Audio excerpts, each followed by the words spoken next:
مولانا عجیب بات کر دی، سود نہ لو، سود نہ دو، بغیر سود کے کوئی کاروبار ہو سکتا ہے؟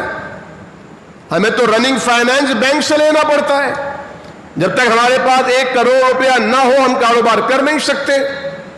اور الحمدللہ آپ کا بھائی جس فرم کا شرعی ایڈوائزر ہے وہاں پر الحمدللہ انہیں سود سے بچا کے رکھا ہے، اور آج آپ سے درخواست کر رہا ہوں کہ دعا فرمائیے اللہ انہیں اور اللہ تمام تجار کو، کاروباری حضرات کو سود کی لعنت سے پاک اور صاف رکھے۔ یہ سود لعنت ہے، لیکن جب آپ پریشان ہو جاتے ہیں، آپ بزنس نہیں کر سکتے، کاروبار نہیں کر سکتے، ٹھیلا نہیں لگا سکتے، آپ چھاوڑی نہیں لگا سکتے، آپ کوئی کام نہیں کر سکتے، ایک بائک نہیں خرید سکتے، آپ کو محلے میں کوئی کہتا ہے، چائے کے ڈھابے پر کوئی آپ کو صلاح دیتا ہے، میرے پاس ایک آدمی ہے وہ دیتا ہے پیسے،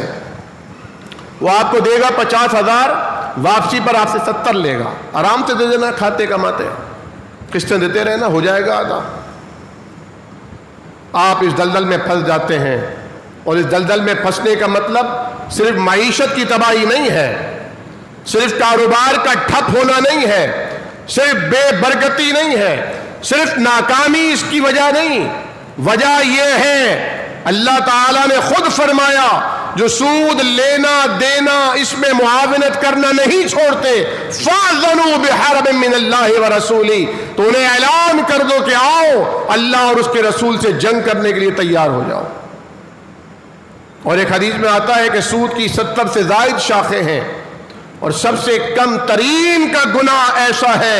گویا اپنی ماں سے، سگی ماں سے، بیت اللہ شریف میں نعوذ باللہ من ذالک بدکاری کا ارتکاب کیا جائے، جس کا کوئی ذی شعور تصور نہیں کر سکتا۔ مسلمان کی بات نہیں کر رہا، ذی شعور سوچنا گناہ سمجھتا ہے۔ سود کی سب سے کم ترین شاخ کا یہ گناہ ہے۔